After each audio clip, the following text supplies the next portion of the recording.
जय श्री राम दोस्तों, कैसे हैं आप सब? खूबसूरत बच्चे होंगे। आज हम बात करने वाले हैं इमरजेंसी मूवी के बारे में। ये रात को लेट नाइट शो देख के आया था मैं, तो रिव्यू नहीं कर सकता था। दूसरा रीज़न ये भी था कि काफ़ी डिटेल्स जानने की ज़रूरत थी इस मूवी के बारे में। जितनी कोशिश हो सकी मैंने जाना, अब उसके बाद ही मैं एक्सप्रेस कर सकता हूँ कि कितना इस मूवी में रियलिटी थी, कितनी नहीं थी। उन पॉइंट्स को हम लेके बात कर सकते हैं। उससे पहले मैं बात करूँगा कंगना रनावत को मैं सल्यूट करता हूँ कि इतने बड़े टॉपिक पे उन्होंने मूवी बनाई है। एक आइडल जो है लोगों की, इंदिरा गांधी जी, उनके ऊपर ये मूवी उन्होंने बनाई है, जो कि कहा जाता है कि one of the best PM रही हैं अपने टाइम की।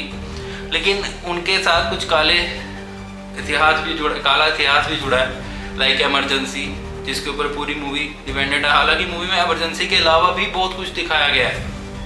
ये मूवी खाली इमरजेंसी तक नहीं रुकी, उनकी रियल लाइफ से रिलेटेड भी काफ़ी तथ्य खोल के निकाले हैं कंगना रनावत जी ने। और मेनली तो उनकी एक्टिंग सल्यूट है। दूसरा उनकी डायरेक्शन, मतलब कि उम्मीद नहीं थी कि इतनी एंगेजिंग फिल्म वो बनाएंगी।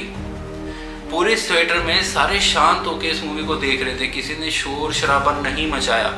मूवी में के कुछ पॉइंट्स हैं जिस पर हम पहले बात करेंगे। पहला पॉइंट है जो उनके बचपन से रिलेटेड है, जो उनकी पर्सनल लाइफ की प्रॉब्लम्स कितनी थी इंदिरा गांधी जी की। बचपन से उनको उनकी जो बुआ दिखाई है स्टार्टिंग में, वो उन्हें पसंद नहीं करती, ना उनकी माँ को पसंद करती। उनकी माँ को ट्यूबरक्लोसिस है, तो उनसे ऑब्वियस सी बात है थोड़ा सा डिफरेंस रखा जाता था। और दूसरी बात यह है कि नेहरू जी से भी उनको इतना सपोर्ट नहीं मिला स्टार्टिंग से। तो ये चीज़ उनको शुरू से बचपन से खलती थी। और जब उन्होंने शादी भी की फिरोज़ खान जी से, उनके बाद भी वो उतना मतलब कि उनसे अटैच नहीं हो पाई जितना कि उनको एक सपोर्ट चाहिए था एक मेल का, जैसा कि फिल्म में दर्शाया गया है। और ये चीज़ जो है मूवी के अंदर काफ़ी डिटेलिंग में दिखाई गई है, क्योंकि ऐसा नहीं है कि बिल्कुल ही स्किप कर दिया गया, दिखाया शॉर्ट नोट में है, लेकिन पूरी मूवी में छोटे छोटे वे में उन चीज़ों को डिस्क्राइब करते रहे पूरी मूवी के अंदर, जो उनके पर्सनल इश्यूज थे। और मूवी के सेकंड पॉइंट की बात करेंगे, कैसे इंदिरा गांधी जी ने आसाम और चाइना की फाइट में, मतलब इंडिया और चाइना की फाइट हो रही थी आसाम के हिस्से को लेकर, जहाँ पे नेहरू जी ने हाथ खड़े कर दिए थे, और कैसे इंदिरा गांधी जी ने वहाँ में इंटरफेयर करके वहाँ पहुँच के कैसे चाइनीज़ फोर्स को वापस भिजवाया और असम को वापस से इंडिया में मतलब कि अलग होने से बचाया असम को, ये दिखाया है। तीसरा पॉइंट बांग्लादेश का, कि जैसे ही ईस्ट पाकिस्तान से की मतलब पाकिस्तानी फोर्सेस ने बांग्लादेश के ऊपर अत्याचार किए, वहाँ की जनता को मारा, बच्चों तक को कैसे मारा, वो फिल्म में दिखाया गया है। कैसे बर्बरता से किया था, तब कैसे इंदिरा गांधी जी ने इसमें पार्टिसिपेट किया और ईस्ट पाकिस्तान से बांग्लादेश को अलग करवा के एक इंडिपेंडेंट कंट्री बनाया। और इस चक्कर में उन्होंने कैसे अमेरिकन गवर्नमेंट को भी एक तरह का तमाचा मारा था, वो भी दिखाया गया है। वो सब इस मूवी के अंदर क्लियरली मेंशन किया गया। देखो, प्योरली तथ्य मैंने भी कोशिश की जानने की, पर मुझे भी नहीं मिल पाए। फिर उसके बाद जो इंदिरा गांधी जी काफ़ी फेमस हो गई, काफ़ी चीज़ें वो हर देश में इंटरनेशनल लेवल पे फेमस हो गई, वो पावर में आई। लेकिन वो पावर कैसे ईगो में कन्वर्ट हुई, ये अगला पॉइंट है। वो पावर जब ईगो में कन्वर्ट हुई, सबसे पहले तो जो जयशंकर जी थे और अटल बिहारी वाजपेयी नाराज़ हुए कि जब वॉर जीत चुके थे, तो वॉर जीतने के बाद उनको पीओके की बात करनी चाहिए थी। पाकिस्तान के जो ऑक्यूपाइड कश्मीर है उसको भारत में प्रॉपरली वापस लाने की बात करनी चाहिए थी। हालांकि वो है इंडिया का ही, लेकिन वो ऑक्यूपाइड है, तो उसको कैसे वापस लेके आना चाहिए था, उस टॉपिक की बात करनी चाहिए थी प्रॉपरली वे में। उसके ऊपर उन्होंने कोई बात नहीं करी। वहाँ डिप्लोमेटिक वे में ले गए सारी, मतलब कि इंटरनेशनल पॉइंट ऑफ व्यू से कि मेरे किसी से संबंध खराब ना हो, मेरी कुर्सी जमी रहे। इस करके उन्होंने ये फिल्म के अंदर दर्शाया कि वो अपनी कुर्सी से ज़्यादा प्यार करने लग गई थी। ये एक पॉइंट मूवी के अंदर दिखाया। और कैसे जब ये उनके कुछ ऐसे कारनामों के कारण, जब वो कहते घमंड में आ गई, एक सेंट्रलाइज पावर खुद को पूरी की पूरी कांग्रेस मानने लग गई, किसी भी कार्यकर्ता की नहीं सुन रही थी। और संजय गांधी जो उनके बेटे थे, उनसे वो सपोर्ट उनको मिल रहा था उस वक्त पे। हालांकि वो सपोर्ट कम, कहते वो बिगड़ रहे थे एक टाइम पे संजय गांधी, क्योंकि जो मदर का ओवर सपोर्ट था, वो पार्टी के बाकी कार्यकर्ताओं से ढंग से बात भी नहीं करते थे, जो कि मूवी के अंदर दिखाया है। और इसे देखो, इसका कोई मैंने जो चेक किया, ऐसा कोई प्योरली वो है नहीं एविडेंस, लेकिन जो मूवी में दिखाया है, और कि कैसे उन्होंने डिक्टेटरशिप चलाई अपनी। जब उनकी सत्ता जाने वाली थी, कोर्ट ने उनको दे दी, क्या नाम है, कुछ पॉइंट्स पे जहाँ पे दिखाया गया है कि कोर्ट में उनसे क्वेश्चन किए गए थे कि क्यों उन्होंने मिलिट्री के एयरक्राफ्ट का यूज़ किया अपने डिफेंस में। तो 1-2 पॉइंट्स और थे जिसके कारण उनको ये सस्पेंड कर दिया गया था। और उसी दौरान नेक्स्ट कांग्रेस को कहा था कि नेक्स्ट सीएम चूज़ करो, तो उसी टाइम उन्होंने इमरजेंसी लागू कर दी। इमरजेंसी लागू होने के बाद उन्होंने 11 लाख जो मतलब कि जैसे अटल बिहारी वाजपेयी जो उनके खिलाफ खड़े थे जितने भी 11 लाख लोगों को सीधा जेल में रातों रात उठा के ज़बरदस्ती उनको जेलों में ठूसा। इससे जनता उनसे और आक्रोश में आ गई, उनसे बिल्कुल ही मतलब कि हेट करने लग गई। ये मूवी के अंदर दिखाया, कई पॉइंट्स मिसिंग है जैसे कि हमें वो इसके बाद मूवी में कई चीज़ें नहीं दिखाई गई। जो 1966 का सीन था जब प्रोटेस्ट के दौरान जो स्वामी कल्पात्री जी थे जिनसे इंदिरा गांधी जी ने इलेक्शन जीतने के लिए आशीर्वाद लिया था, और आशीर्वाद जो उन्होंने बोला था कि जीतने के बाद तुम सबसे पहला काम यही करो कि जितने भी बूचड़खाने हैं उन सबको बंद किया जाएगा, जो गौ हत्या बंद की जाएगी। लेकिन उन्होंने इस चीज़ पे कोई भी संज्ञान नहीं लिया, और उसके बाद जब प्रोटेस्ट हुआ तो उन्होंने साधुओं पे गोली चला दी। उसके बाद उन्होंने श्राप जो दिया था कि जिसके कारण कहते हैं उनकी डेथ हुई थी। देख, पंडितों का श्राप तो लगता ही है। तो अब इसमें कितनी सच्चाई है कितनी नहीं, वो इस मूवी में पॉइंट्स दिखाए नहीं गए, मतलब एक इस मूवी में दिखाया ही नहीं गया कुछ भी।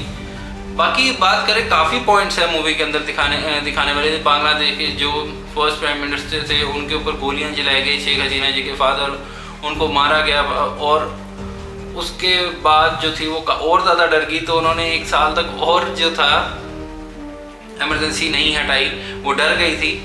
और इसके बाद हुआ क्या कि जैसे ही इमरजेंसी उनका ये सब जब आक्रोश बढ़ता गया, उसके बाद जो था अपना इंदिरा गांधी जी ने एक बार के बाद कहते हैं ना रियलाइजेशन होता है, तो उन्होंने 2 साल 21 महीने के मतलब आसपास 21 महीने इमरजेंसी रही थी। उस दौरान जो डिक्टेटरशिप हुई वो नाकाबिले बर्दाश्त ही कह लो एक तरह की, कि ज़बरदस्ती लोगों के घर खाली करवाए गए। और वो इस वे में संजय गांधी जी द्वारा करवाया गया था कि वो दिल्ली को क्लीन करवाना चाहते थे, लेकिन उस चक्कर में उन्होंने कोई प्रॉपर्ली डिस्कशन नहीं किया, अपने हिसाब से वो सब कुछ करते जा रहे थे। उसमें उन्होंने जब देखा कि जब वहाँ पे उन्होंने आदर्श नगर दिल्ली में उनके लिए घर बनवाए, और वहीं पे लेकिन घर उन्होंने बनाया हज़ारों के हिसाब से, और जितनों की उन्होंने दुकानें घर थोड़े वो थे लाखों के हिसाब से। उन्होंने कोई भी कैलकुलेशन करके नहीं किया। उनको लगा कि इस पॉपुलेशन ज़्यादा बढ़ रही है, इस करके उन्होंने ज़बरदस्ती नसबंदी करवाई, जिसमें 1 से 1.5 करोड़ लोगों की नसबंदी तो ज़बरदस्ती करवाई गई। और जो खुद से करवा रहा था उसको इनाम देते थे। लेकिन उनके साथ भी क्या हुआ कि कहीं मेडिकली प्रॉपरली नहीं किया गया ट्रीट, इससे काफ़ी लोगों की जान चली गई थी। इससे लोग और ज़्यादा आक्रोश में आ गए। लेकिन जब इंदिरा गांधी कहते डिसीजन लिया इमरजेंसी हटाने का, तो संजय गांधी काफ़ी ज़्यादा रुष्ट हुए थे उनसे और मिसबिहेव भी करने लग गए थे। लेकिन उन्होंने कहा कि नहीं, अब जनता की सुननी पड़ेगी। उन्होंने इमरजेंसी हटाई, इलेक्शन करवाए, और ऑब्वियसली बात है जनता उस टाइम जयशंकर जी ने जनता पार्टी का अनाउंसमेंट किया और वहीं पे उनकी पार्टी जीती भी।